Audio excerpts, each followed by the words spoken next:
Hi team, welcome back. Today we are doing a gel builder with a little bit of extension using a form. I've just gone ahead and started to prep my nails. So pushing back the cuticle, I want there to be a nice clean finish, a good foundation for my product to adhere to.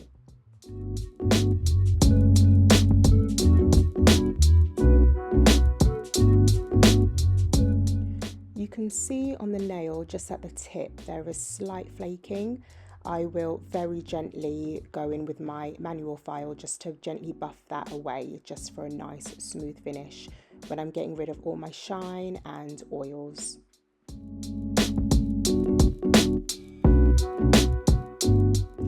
As you guys have seen in previous videos, this is my go-to for nail preparation. I do this on all of my clients and I want to ensure that my client is going to get a nice, neat, smooth finish.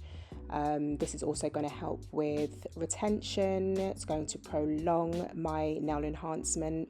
I'll do this for all of my acrylics, my gels, and any kind of like gel polish that I do. So this is just called a dry manicure. You can see as well that I'm just going in, just removing any dead skin that's on the nail plate, not going too deep, just ensuring that I'm just leaving a nice, neat finish.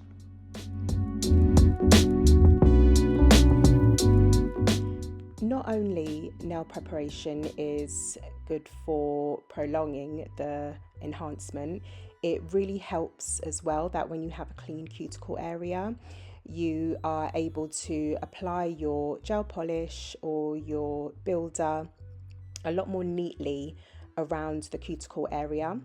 This is also going to give a visually appealing look as well.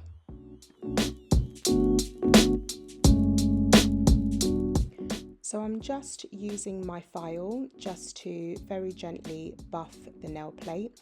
I'm letting the file do all the work. I'm not applying too much pressure, or not really applying any pressure at all. I just want to remove the shine, any oils, and almost just a way to exfoliate the side walls, the cuticle area, just to ensure that there's no dead skin on the nail plate.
So now that I'm happy with all my prep, I'm just going to go back in and use my cleanser or alcohol just to re-cleanse and dehydrate the nail plate.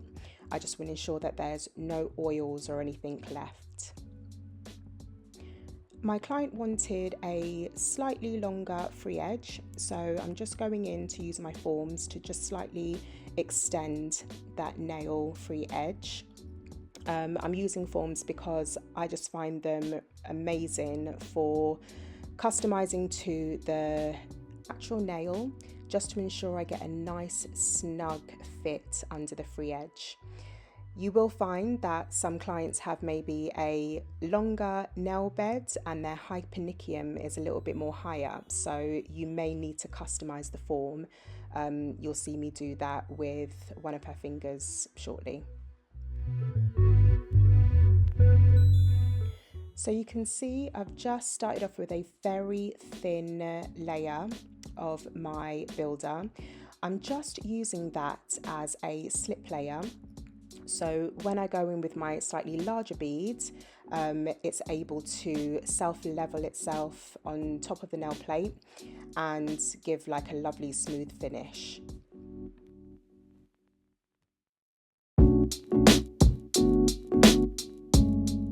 You can see I'm taking my time when it comes to applying my first layer. I want there to be a clean finish around the side walls and the cuticle area so that I don't flood it. Once I've applied that first layer, I'll go in with a slightly larger bead and very slowly start to extend that free edge. It's really important that your form is fitting nice and snug around the side walls, just to ensure that when you do apply your builder, there's no holes or any gaps, as this can weaken the enhancement and it will cause it more likely to break.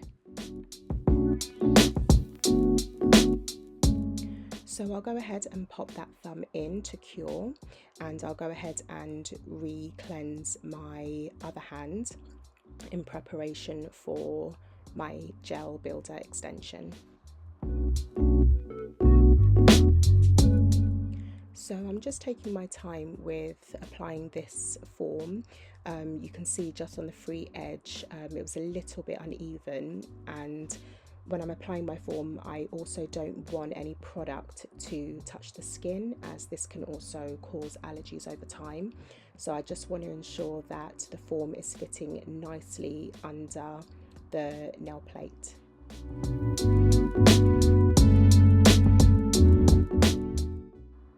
I like to apply a thin layer first when I'm doing my nail extensions. I just find that I can control my product just a little bit more and take my time when it comes to applying my extension around the side walls and the free edge. And then I'll go back in with my larger bead to create my apex and support area.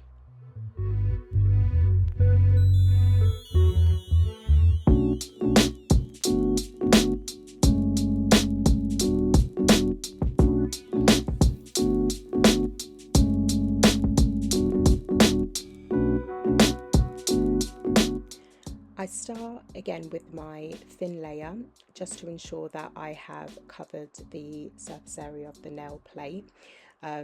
This is also again going to help when I apply my larger bead and support area, just to ensure that everything is going to gradually self-level on top, and I can use my larger bead to guide from the cuticle area to the free edge. I'm using the floating method to very slowly guide the product from side wall to side wall. This is also going to help create my apex area and my structure for my enhancement.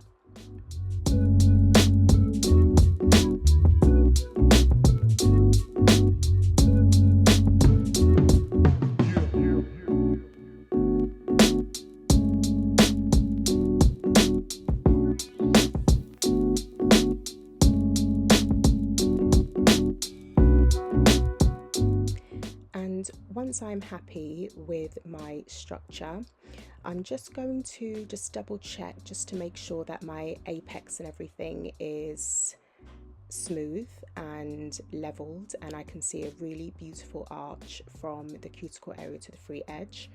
And I will go in and pop that thumb in for 60 seconds.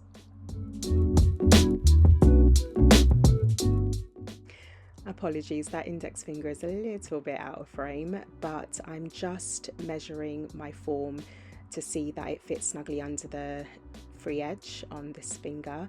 The hypernicum is slightly higher, so I've had to customize my form. So I've just gone in with my scissors just to create that deeper arch inside the form so that it fits a lot better under that finger.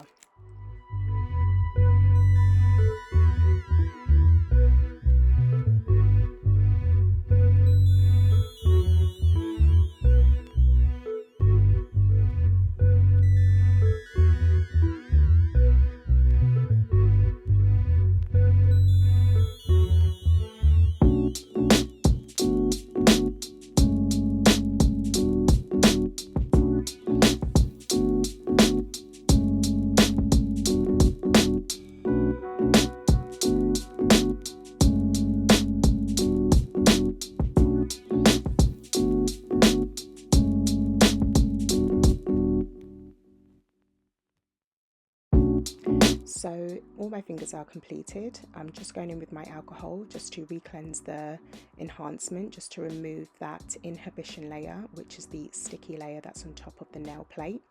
And I'm just going in with my file just to redefine my shape, ensure that I've met my client's requirements of length, shape, structure, and just check my angles just to ensure that there's no any dips, any lumps or bumps.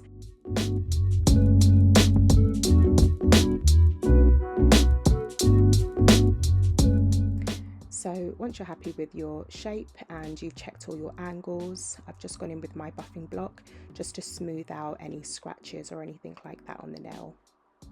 And going in with my cleanser again just to ensure that I've removed any dust or any oils that I may have transferred onto the enhancement.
So my client wanted a baby blue and chrome finish. So this is my first layer of the application for the colour, and I'm going in very slowly, making sure that I push the product right up until the cuticle, ensuring that it doesn't flood, and I'm keeping this layer nice and thin so that it can cure efficiently. If you're not very confident with pushing your colour as close to the cuticle, you can do it almost a millimetre before, and then you can go in with a fine liner brush just to outline the area, getting it as close as you can to the side walls, the cuticle area, just to ensure that you've got a nice neat finish. If you do happen to flood the cuticle, or you mess up, or the client moves or anything like that, you can go in with a cotton cuticle stick and you can very gently just remove any product that might have got onto the skin. I've applied 2 coats of my colour, and I have used a no wipe top coat before applying my chrome. You want to ensure that it is a no wipe because you don't want that sticky layer to be on there when you apply your chrome. You want a nice dry clean finish. The top coat will just help to cling on to the nail and give that lovely shiny chromy glossy finish. And just to seal in my chrome, I'm going in with my top coat to cover everything and make sure that it has a nice long lasting finish. I've just made sure that I have capped the free edge as well, so just to ensure that it's not going to peel or lift from the free edge.